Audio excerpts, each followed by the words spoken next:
In just over 16 months, the United States will vote in a new president. Since becoming president, Donald Trump has done a lot for Israel. Would a Democrat president reverse Trump's pro-Israel moves? We will discuss the possibilities on today's edition of End of the Age.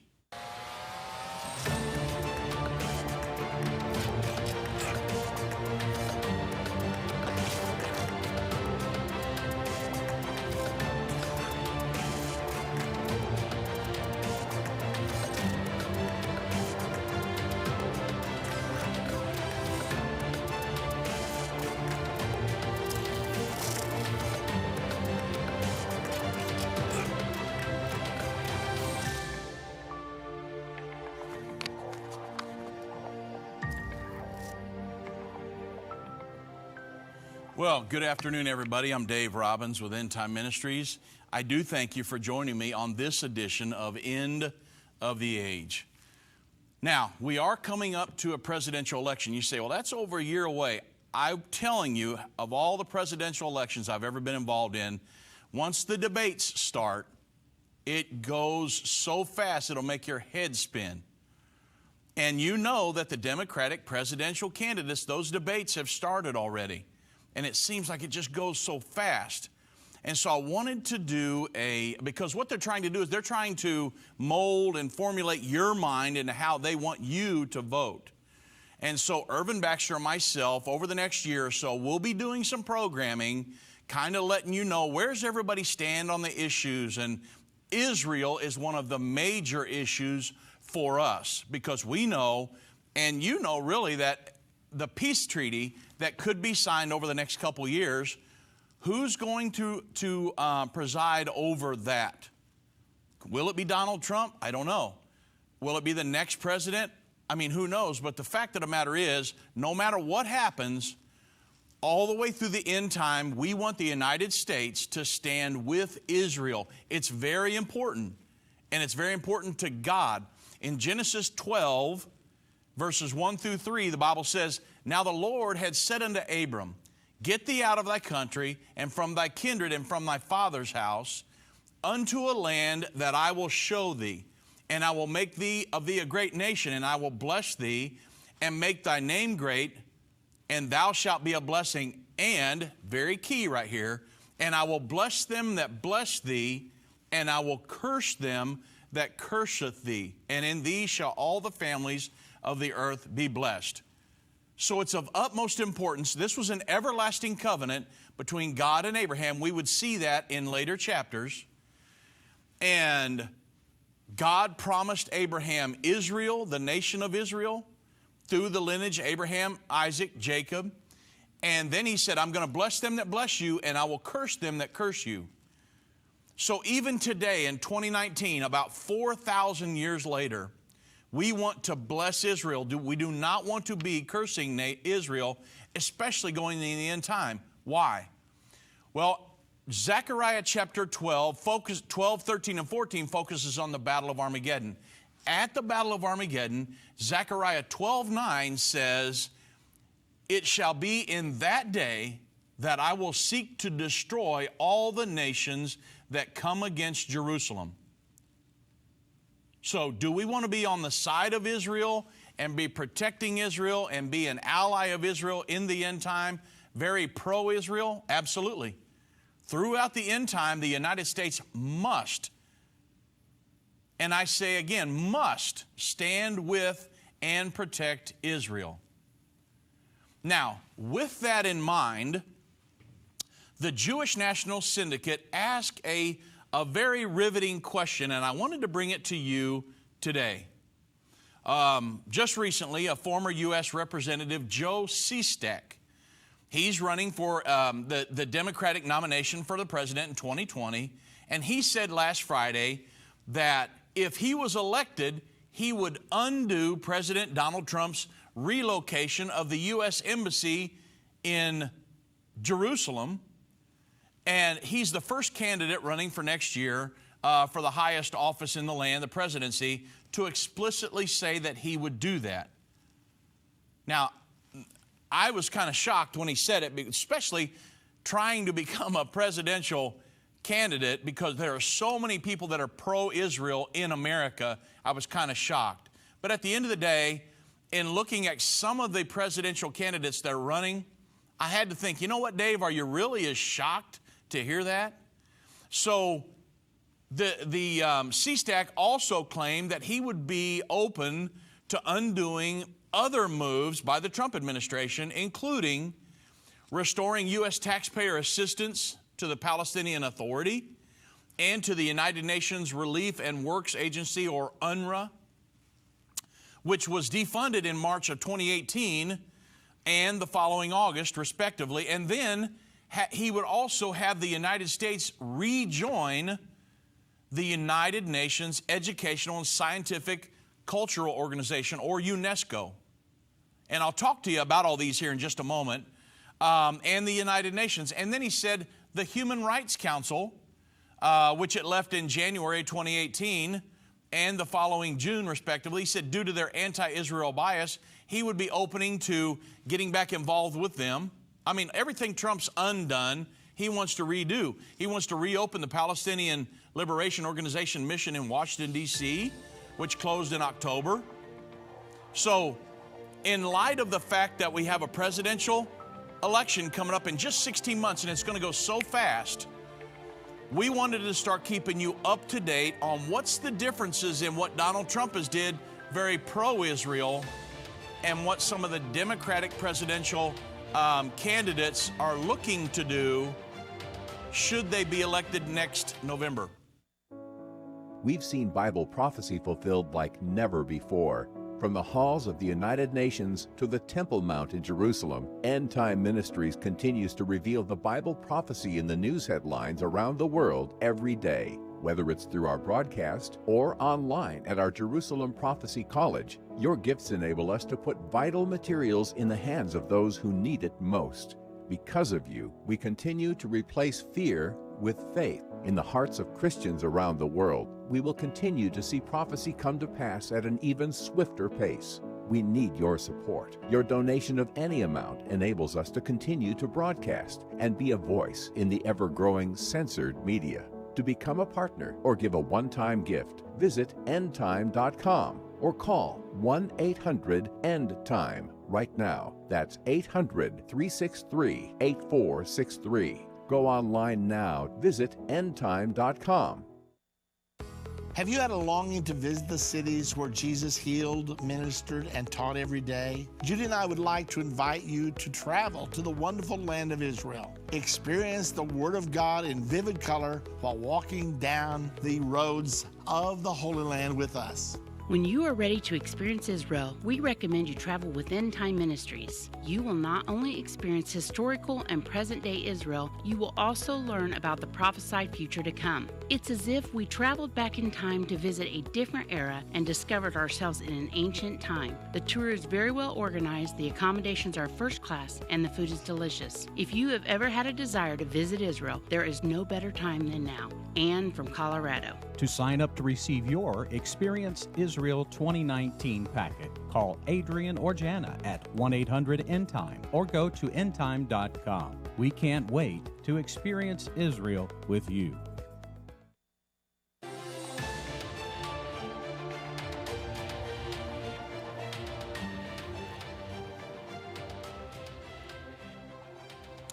So, the Jewish News Syndicate, they asked a very perplexing question, and I know it's going to be on a lot of our minds coming up to the election next year.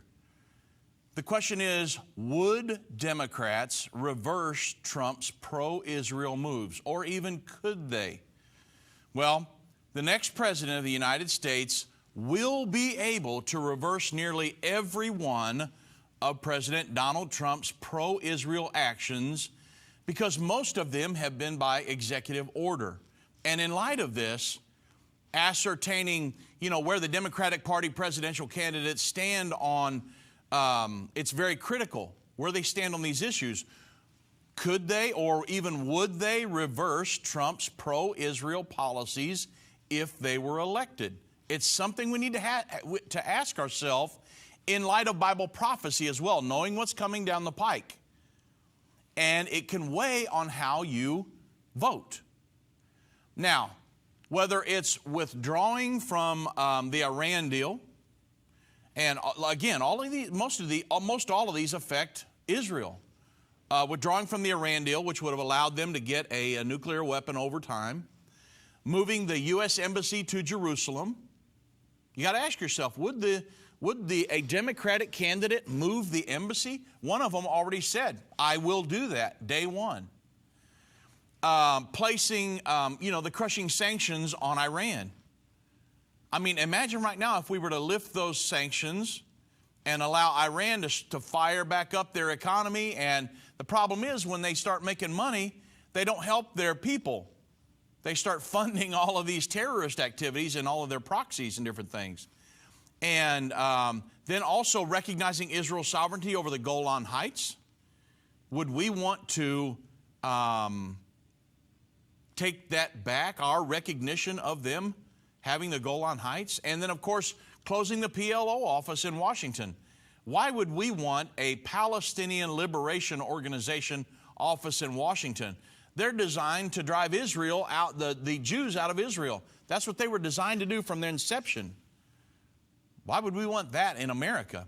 Or ending the funding for the hate-promoting United Nations Relief and Works Agency, or UNRWA.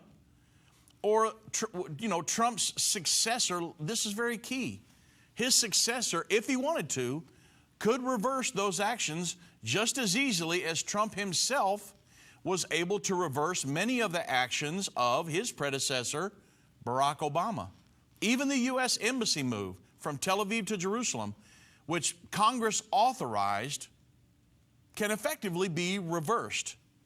Now, I know that it sounds kind of shocking when but it's the truth.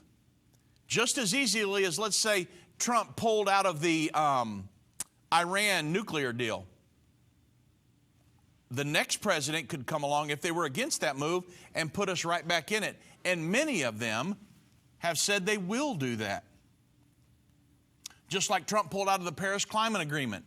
Many of them have said, day one, we'll go right back in. So you got to ask yourself, you got to educate yourself on these issues. What's coming up here in about 16 months? And again, it's going to go so fast. Once these debates start and everybody starts ramping up their campaigns, it goes really fast. You'll be surprised how fast it goes. And so we need to educate ourselves on these issues. What do people, because these things affect our lives. Why? Let's say in the next few years that the final 7 years starts. And we start moving towards the Battle of Armageddon at the end of that 7-year period. What kind of America do we want? What kind of leaders do we want in the White House? Do we want leaders that are pro-Israel or leaders that are anti-Israel? I mean, that's one of the main things I look at, number one, when I go to vote. How does this individual stand? One of the best things I do is I vote as pro-Israel as possible, as a rule. Now, if they're both kind of even, which normally they're not, I still try to vote as pro-Israel as possible, because no matter what happens, I'm standing with Israel, because I know how God views Israel. And so, but let's look at some of these issues. You know what Trump did with the recognition of Jerusalem as Israel's capital and the embassy move. In God's eyes, God was smiling when Donald Trump recognized Jerusalem as Israel's capital. Why? God did that many times back in the Old Testament. He said, I will put my name there forever. Donald Trump recognized that Jerusalem as Israel's capital. There were many presidents that, well, they said maybe, yeah, but they never moved the embassy. But Donald Trump did that and moved the embassy. And so let's give a little history. And then what I'm going to do is I'm going to give you Trump's, what he did on the issue, the actions that he took. And then we'll talk about the current Democrat presidential candidates and what they're saying they would do, or what their position is on this issue. So, recognizing Jerusalem and the embassy move. Back on December 6th, 2017, President Trump stated this, and I'm quoting, "Therefore, I have determined that it is time to officially recognize Jerusalem as the capital of Israel.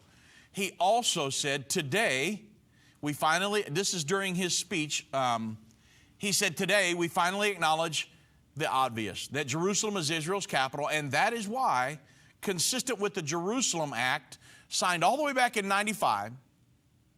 Now, it was signed in 95, but not one president would move the embassy until Donald Trump.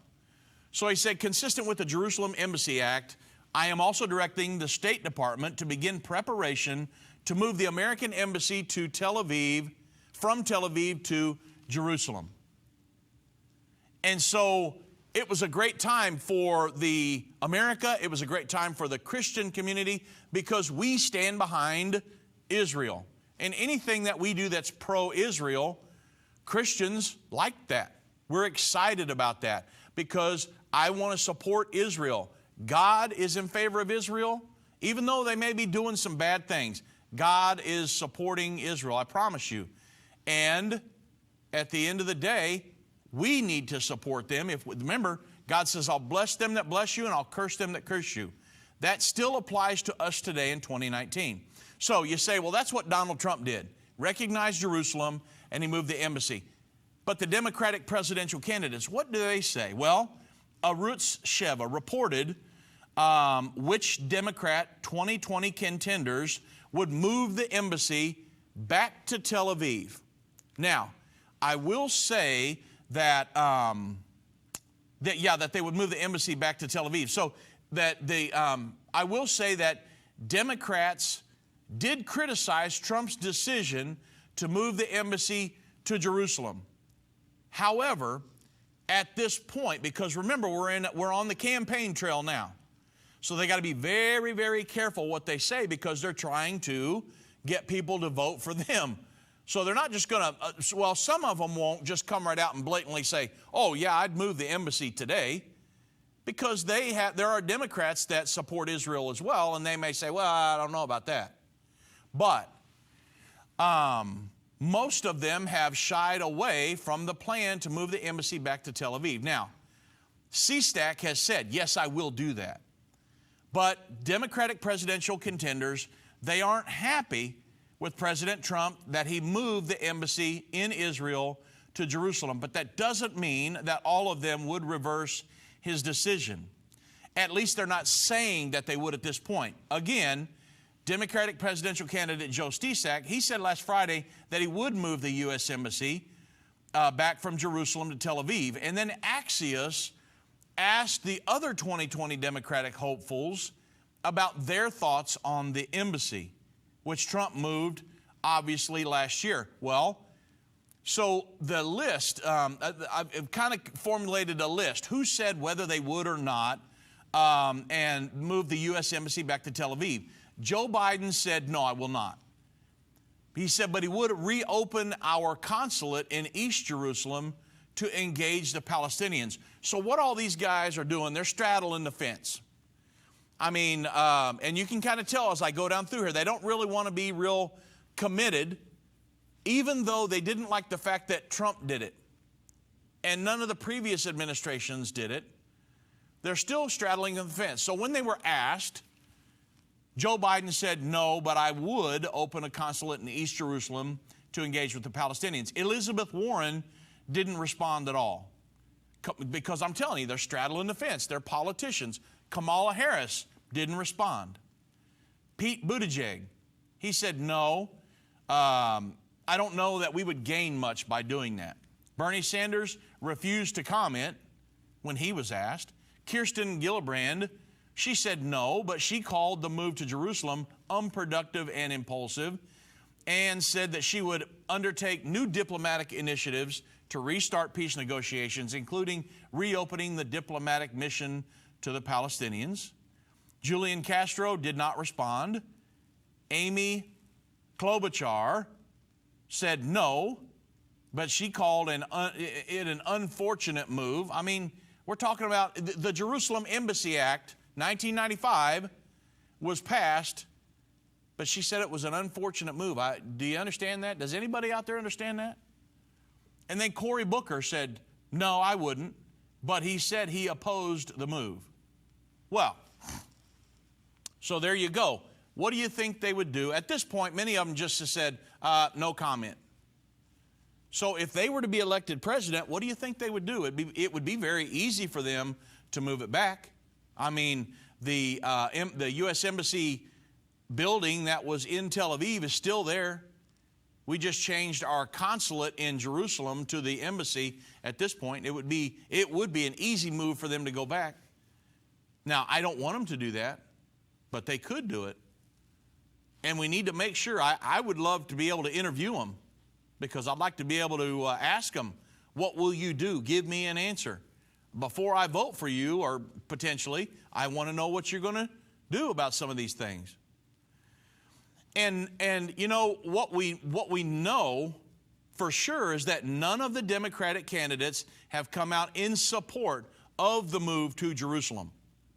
That's a very important key right there. So what they're doing is, just like a politician, they're going to straddle the fence until the election. Then you'll find out where they're really at. Trump is kind of an anomaly. I mean, he actually has done a lot of things that he promised that he would do. That's really kind of been shocking to a lot of us, because in my lifetime, most presidents, if not all of them, have ever done that. Ronald Reagan kind of did, but I mean, just to come in and just start land blasting things and doing things they promised, it's really been kind of shocking and like a big breath of fresh air. But then I got to move on, because I could get stuck right there for a long time. The Jewish news syndicate said, well, what about Trump's decision to move the U.S. Embassy to Tel Aviv to Jerusalem? All presidential candidates since the 90s had promised to do it, and none did once in office except Donald Trump. And the embassy move is the only pro-Israel action taken by Trump that Congress authorized via legislation. The Jerusalem Embassy Act of 95 called for the moving the embassy to Jerusalem, but it gave the president the authority to exercise a waiver every 6 months in the interest of national security. Now, that's the problem, because today, anybody, any Democratic candidate, whoever could say, oh, yeah, I support and voted for the Jerusalem Embassy Act of 95, knowing, though, in the back of their mind that there's a waiver that they can sign. So every president before Trump exercised, every 6 months, they signed the waiver. And here's the key, though. A future president, however, with a Democratic Congress, which there surely will be if a Democrat wins the presidency in 2020, it's very highly likely, I should say, could change the law to bring it into alignment with international law, which considers Jerusalem a territory in conflict between Israel and the Palestinians. And that's how many of them view this. They do not view it like let's say a Christian individual would, which says, hey, all that area belongs to Israel. There are people here in the United States, politicians, that agree with the United Nations that Israel should be Jerusalem should be an international city.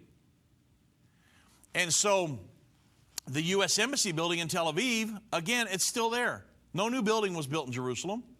There were only some renovations done to the existing consulate and a change of sign. So the embassy could easily become a consulate again and move back to Tel Aviv. Now, again, remember what I said. Many of them didn't comment. They refused to comment when they were asked.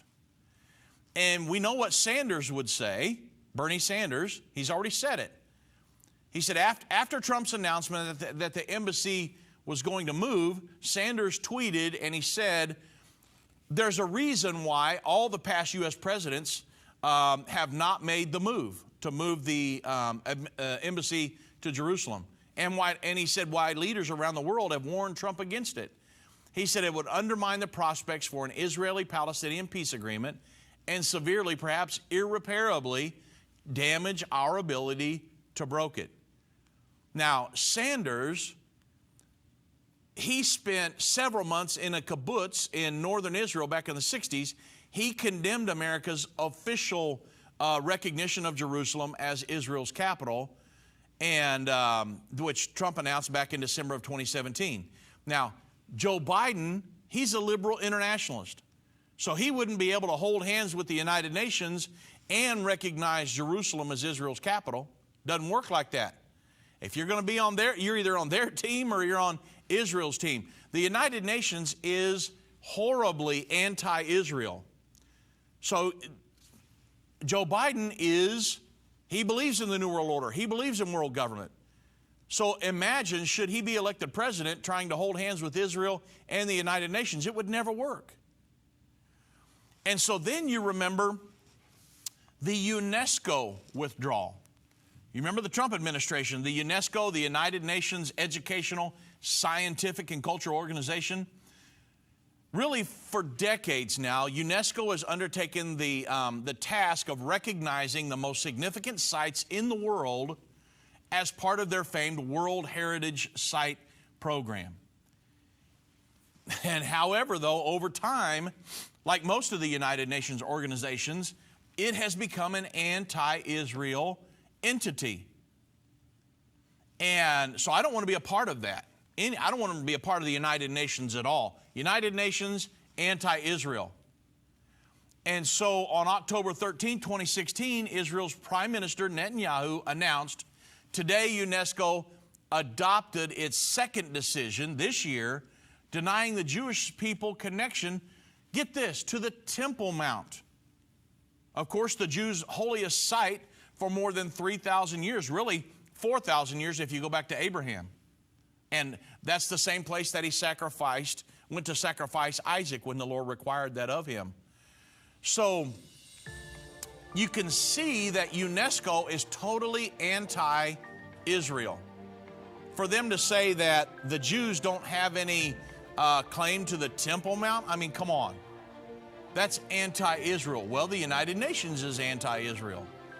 And so I'm going to continue going on down through there. What's the different issues that Trump has done, the actions that are pro-Israel, and what would the Democrats do to undo those? Move Mountains with Irvin Baxter. This book by Irvin's grandson provides 30 days of devotion that will enhance your relationship with God and others. Authentic illustrations from early morning devotions at Endtime will help you find your purpose and eliminate fears. Commit to taking this 30-day journey and experience real life change. Get your book for only $14.99. Call 1-800-363-8463 or go to endtime.com/move.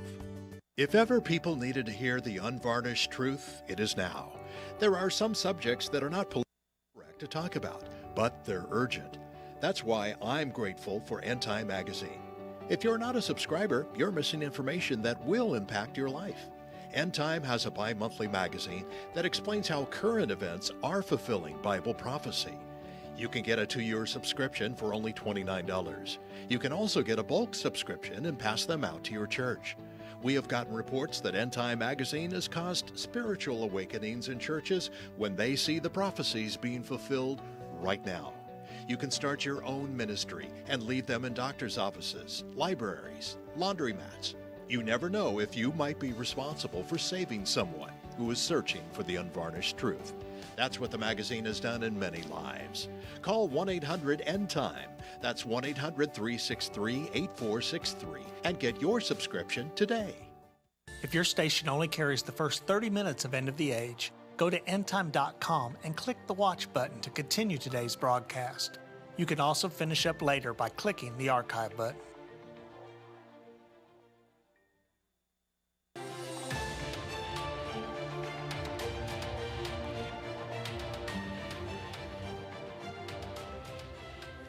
So I want to continue on with UNESCO just for a moment because I want you to see how anti-Israel they are. Then we'll talk about what Trump done, then we'll get to the Democrats. So they recognized, I think it was back in 2016, that Israel did not have any connection to the Temple Mount, that's just crazy in my mind. Then on May 2nd, 2017, UNESCO passed a new resolution referring throughout the document to Israel as the occupying power in Jerusalem, indicating that it had no legal or historical ties to any part of the city. Now, if you can say that, then you don't know your history, you studied no history in school, and you don't know your Bible. Because history and the Bible proves conclusively that Israel and the city of Jerusalem specifically belongs to the Jews. It always has. Ever since God made the covenant with Abraham, and he took him to Mount Moriah, which is the current Temple Mount, to sacrifice Isaac. So to say that they have no legal historical ties to any part of Jerusalem, you don't know your history and you don't know your Bible. Then on July 7, 2017, UNESCO determined that the Cave of the Patriarchs down in Hebron is a Palestinian heritage site, and meaning that it has no ties as a Jewish site, even though Abraham purchased the Cave of Machpelah in Hebron all the way back in Genesis 23, 4,000 years ago. And Abraham and several members of his family are buried there. Now listen to who is buried there with Abraham. Abraham, Isaac, Jacob, Sarah, Rebekah, and Leah. The only one that's missing is Rachel, who was buried near Bethlehem because she died up there in childbirth. So not one of those individuals would be considered Palestinian. They would be considered Israelites. Abraham, Isaac, Jacob. Jacob's name was changed to Israel. So through that lineage, all of them comes from that. Not one would be considered in a modern day Palestinian. So it is from these patriarchs and matriarchs that the nation of Israel was birthed. And it was only a matter of time before the Trump administration, these decisions were in 2017, before the Trump administration took action. On October 12, 2017, the Department of State, under the Trump administration, notified UNESCO, the Director General Irina Bokova of the U.S. Decision to withdraw from the UNESCO organization and to seek to establish a permanent observer mission to UNESCO. Well, okay. That was a very good thing because they're anti-Israel. Israel also withdrew. Well, so you say, well, what would the Democrats do? Well, this is the one I had a hard time finding out exactly what they would do on UNESCO. Would they put us back in? Now, the Eurasia Review, they stated that the U.S. and Israel will be forced to eventually rejoin UNESCO, but that will probably take two things for them to do that. And they stated, and I'm quoting, it'll take a Democrat in the White House and an amicable resolution to the Israeli-Palestinians conflict. So they recognize in Europe that we would need to get a Democrat back in the White House before we could ever be forced back into UNESCO. Or a rhino, a Republican in name only. And then, of course, the Apollo, they reported that once a new administration is installed in Washington, it can be hoped that the U.S. would rejoin the Paris Climate Agreement as well as UNESCO. So people around the world recognize that under the Trump administration, we're not going back into UNESCO. We're not going back into the Paris Climate Agreement. We're not going to enter again into the Iran nuclear deal. It's very, very important. People around the world recognize that's not going to happen. And so, of course, U.S. Rep. Joe Sestak, he said that if he was elected, he would have the United States rejoin UNESCO, which is, I mean, come on. If you consider yourself an American, why would you do something so anti-Israel? I mean, you got to ask yourself these questions because you're going to vote before very long, and it's going to be a very, very important vote. We're off into the end times. We're not looking for the end times to get here. We're way off into them. And so if a peace agreement, let's say, gets signed over the next year or two, and it has all the four characteristics of the peace agreement, we would start the final 7 years. We've got to decide what kind of leadership do we want in America throughout the end time. And it's very, very important. We've got to figure that out. We can't wait till November 7th to try to figure all that stuff out. That's why we wanted to come before you and say, hey, look what's going on here. Watch the debates. Listen to their speeches. Know exactly what people are going to do. I mean, you kind of know with Donald Trump because he's been doing it for the last, 2.5 years now. But you've got to educate yourself. It's very, very important. The next point would be the UNRWA withdrawal. In 2018, the Trump administration withdrew funding from the UN Relief and Works Agency, or what we would refer to as UNRWA.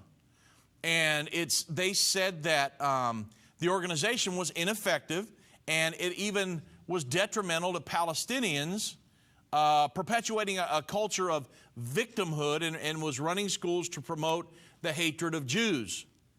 So prior to the move, the United States was UNRWA's largest, but prior to us withdrawing, we were the UNRWA's largest donor. And think about that. I mean, not a very good thing.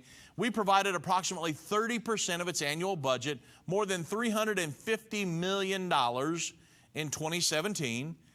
And the United States just gave $60 million in 2018. So we took a lot of that funding away.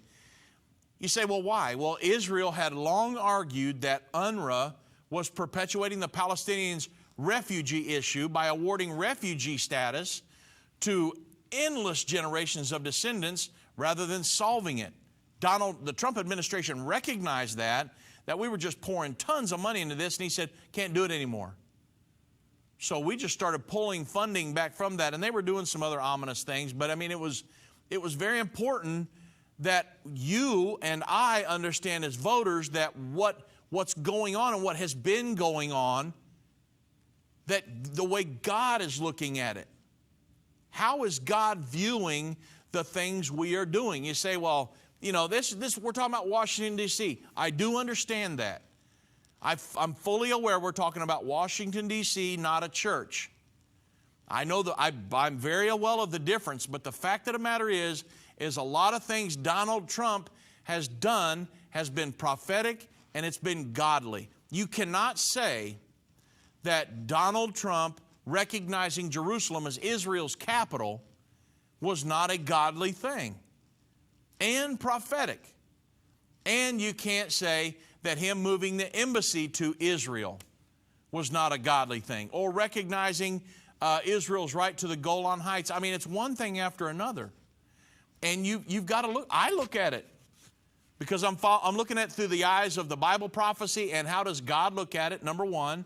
And number two, prophetically, how do I want our country ran as a whole going into the end time? It's very important for me knowing that, because I have a family that lives here in the United States, and I want to be on the right side of Israel. I don't want to be one of the nations that comes down against Israel to battle at the Battle of Armageddon. I do not want to be on that. I want to be on the side of Israel all the way to the end. And, you know, perhaps I'll do a program in the future about, I've had Christians call me and say, well, hold on a minute. I live in Russia. What about me? Is God going to judge me because Russia is going to be going down to Israel at the Battle of Armageddon? The fact of the matter is, if you look at in Noah, the Bible says, as in the days of Noah and as in the days of Lot, so shall it be at the coming of the Son of Man. God had a way to protect the righteous while judging the unrighteous in both instances. And so you wonder why God would have told Luke to write on Noah and Lot when he gave that prophecy. Because he was telling us, yes, it will be business as usual. People will be just going along like normal until I come. But he's also saying many things in that during both of those instances, I protected the righteous and I judged the sinner. So you got to look at that. You say, well, will Christians be killed at the Battle of Armageddon? That's possible. But it does not mean you'll be judged and sent to hell and this, that, and the other. I mean, the Bible says to be absent from the body is to be present with the Lord. So that's a whole nother discussion. We may get into that in another program.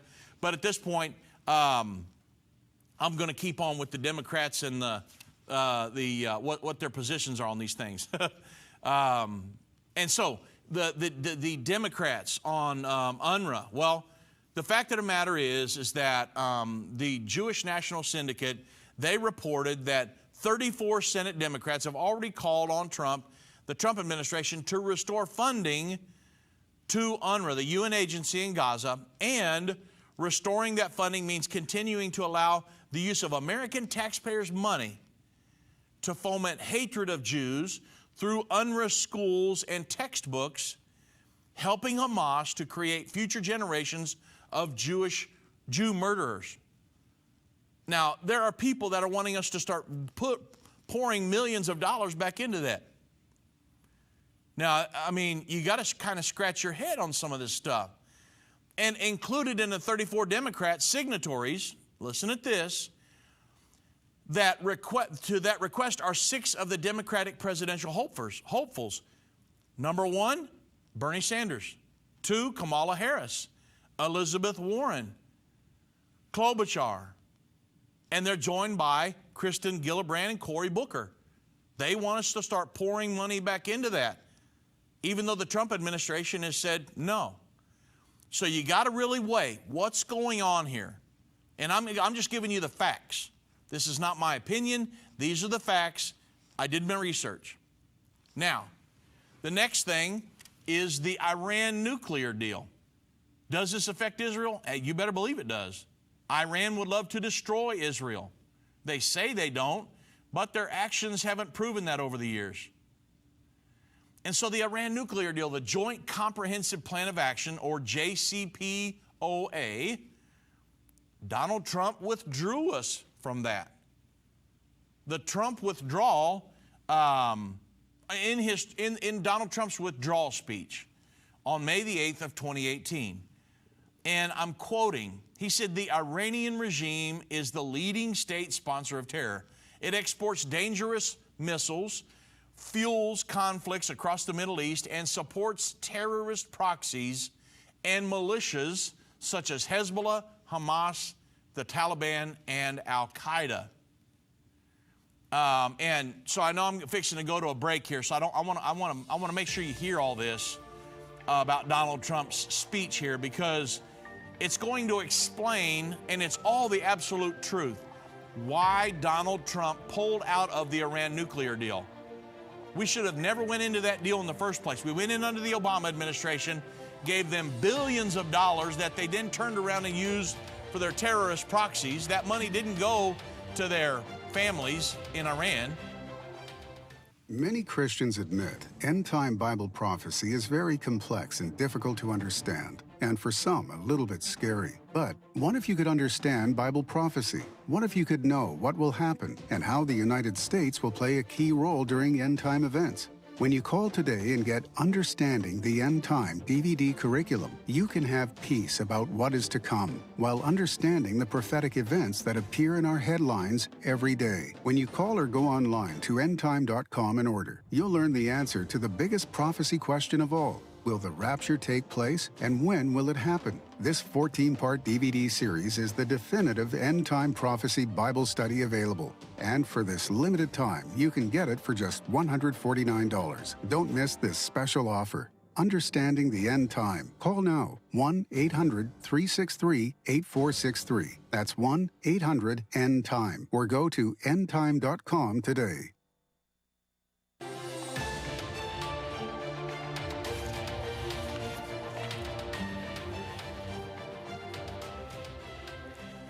I want to continue on with just a few more excerpts from Donald Trump's speech when he withdrew us from the Iran nuclear deal, because I want to get to my next one, if I can, before the end of the program, Resolution 2334. Very important what the Democrats would do with that. So, just a few excerpts from his speech. Donald Trump said, "Over the years, Iran and its proxies have bombed American embassies and military installations, murdered hundreds of American service members, and kidnapped, imprisoned, and tortured American citizens. In 2015, the Obama administration joined with other nations in a deal regarding Iran's nuclear program. This agreement was known as the JCPOA.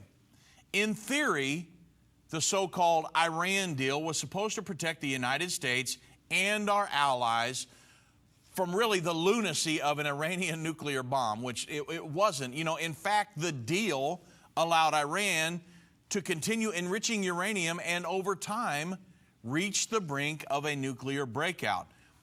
Donald Trump said, today we have definitive proof. You remember when Israel, Netanyahu, I'm trying to think, the head, like the CIA in Israel, I can't remember the name of it, but they went into Iran and stole all of these, some of their things that were showing they were building a nuclear bomb. Well, Donald Trump said today we have definite proof that the Iranian promise was a lie. Last week, Israel published intelligence documents long concealed by Iran, conclusively showing the Iranian regime and its history of pursuing nuclear weapons. And not only does the deal fail to halt Iran's nuclear ambitions, but it also fails to address the regime's development of ballistic missiles that could deliver nuclear warheads. So Trump said the Iran deal is defective at its core. If we do nothing, we know exactly what will happen. In just a short period of time, the world's leading state sponsor of terror will be on the cusp of acquiring the world's most dangerous weapons.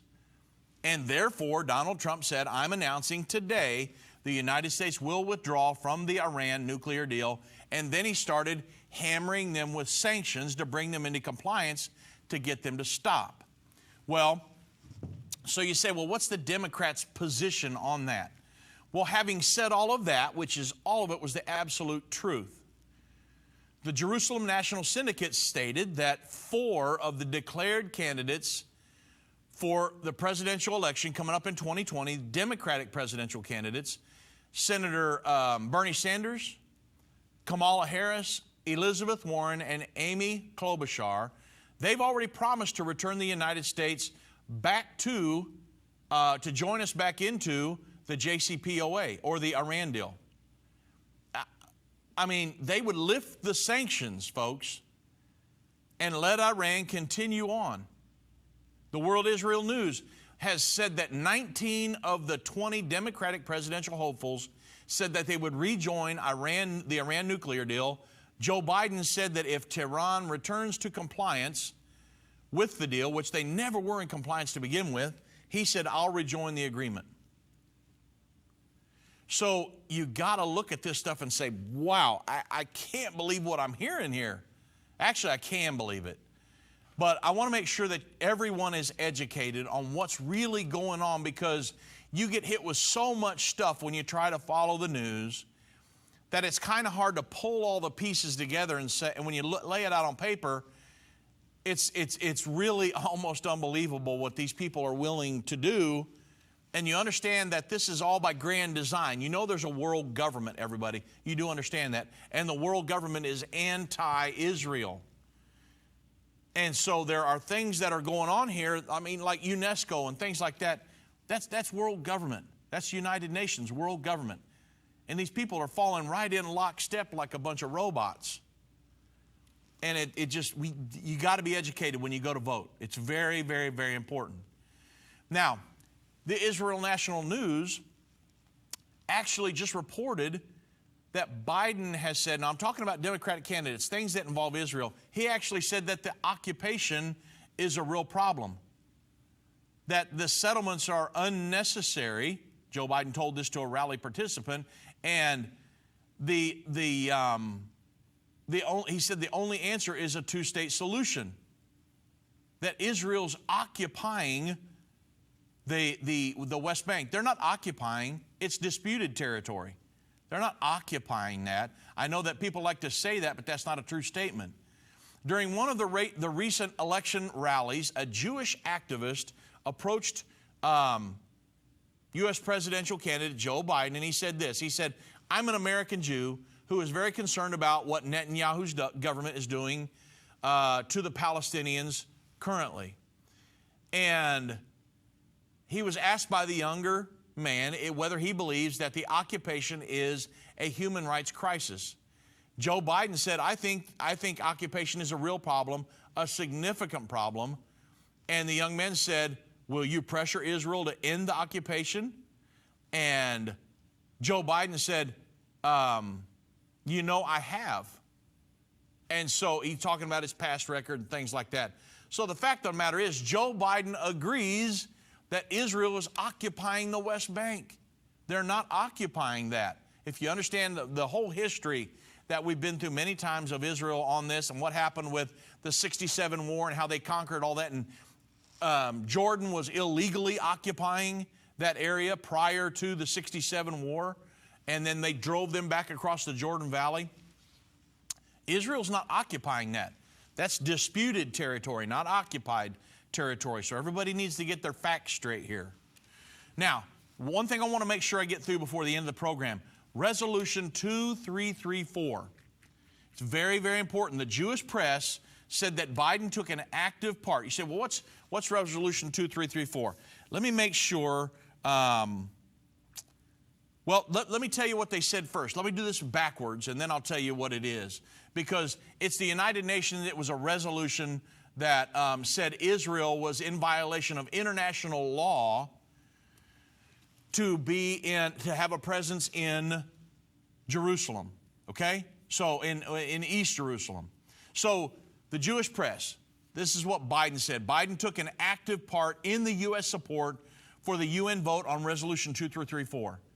It was passed at the end of Obama's term in office. Thanks to the U.S. abstention, we could have vetoed it in the UN Security Council. We didn't. And the resolution really did more than just condemn Israel's settlements. In December 27th of 2016, the Tablet magazine confirmed that the one tangible consequence of the high-level U.S. campaign was a phone call from Vice President Joe Biden to Ukrainian President Petro Poroshenko, which succeeded in changing Ukraine's vote from an expected abstention to a yes. And according to the U.S. national security source, the Obama administration needed a 14-0 vote to justify what the source called the optics of its own abstention. Did Biden, the tablets I'm quoting, did Biden put pressure on the Ukrainians? Categorically, yes, he did. And this was stated by a high-placed figure within the Israeli government with strong connections to the Ukrainian government sources who confirmed to the tablet that the Americans had put direct pressure on the Ukrainian delegation and on Poroshenko personally while they were in Kiev. That Biden told them to do it is 1,000% true, and that was confirmed by the source. So then the Jewish political guide reported that Senator Sanders expressed support for the UN Security Council Resolution 2334, which claims the Israeli settlements have no legal validity, and applauded the decision of President Obama's administration to not veto it. And so you say, well, what's the UN Security Council resolution? So Resolution 2334, it was passed in December 23rd, after Donald Trump had been elected and before Obama left office. Okay, so this was Obama's parting shot to Israel and Netanyahu, who he never got along with during his whole term as president. So what's the UN Security Council Resolution 2334, which Obama helped, or Biden helped to get passed and Bernie Sanders approved of? Number one, it reaffirms that the establishment of Israel of settlements in the Palestinian territory occupied since 67, including East Jerusalem. You know they took over East Jerusalem in the 67 war. This says that Israel has no legal validity and constitutes actually a flagrant violation under international law and a major obstacle to the achievement of a two-state solution and a just, lasting, and comprehensive peace. So, I mean, there it is. Item number one of the UN Security Council Resolution 2334, passed December 23rd, 2016, it clearly states Israel's presence in East Jerusalem, which I might add is where the Temple Mount, the Holy Basin, the Mount of Olives, the Kidron Valley, all of that, East Jerusalem. The United Nations views that as illegal and a flagrant violation of international law because of this resolution that was passed that the Obama administration allowed to pass. All we would have had to do is raise our hand and vote no, and we could have vetoed the whole thing. But the Obama administration did not do that, and it allowed it to pass. It was his parting shot against Netanyahu and Israel. Now, prophetically, the prophecy of Zechariah 14, 2 through 3 foretells the invasion of Jerusalem by the international forces of the United Nations to enforce Resolution 2334. The Bible says, "For I will gather all nations against Jerusalem to battle, and the city shall be taken, the houses rifled, the women ravished, and half of the city shall go forth into captivity, and the residue of the people shall not be cut off from the city. Then shall the Lord go forth, fight against those nations, as when he fought in the day of battle." And then if you remember the prophecy of Revelation 16:16, it identifies this invasion of Israel, or of Jerusalem more specifically, by all nations at the Battle of Armageddon. It says, "And he gathered them together into a place called in the Hebrew tongue Armageddon." It's the only time the word Armageddon is used in the entire Bible. So you make no mistake about it. The world took its first faithful step toward the Battle of Armageddon on December 23rd, 2016. So, how was that allowed to happen? Joe Biden was in on it, President Obama was in on it, and Bernie Sanders approved of it.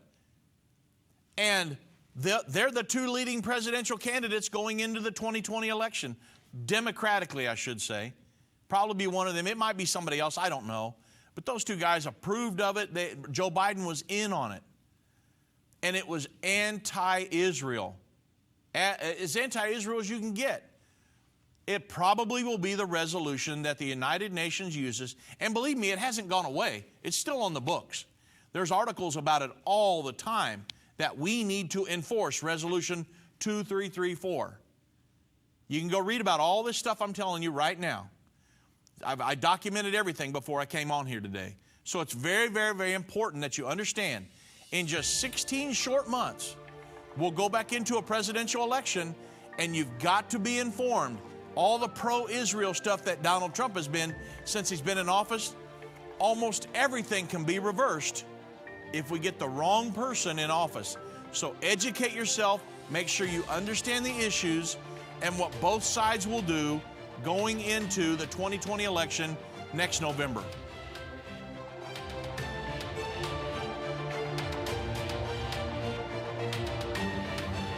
This has been End of the Age, brought to you by the faithful partners of Endtime Ministries. If you're not currently a partner with Endtime Ministries, or if you would like more information, we invite you to call us at 1-800-ENDTIME. That's 1-800-363-8463, or visit us online at endtime.com. Thank you for watching. If you liked this video, subscribe to our YouTube channel and like our Facebook page.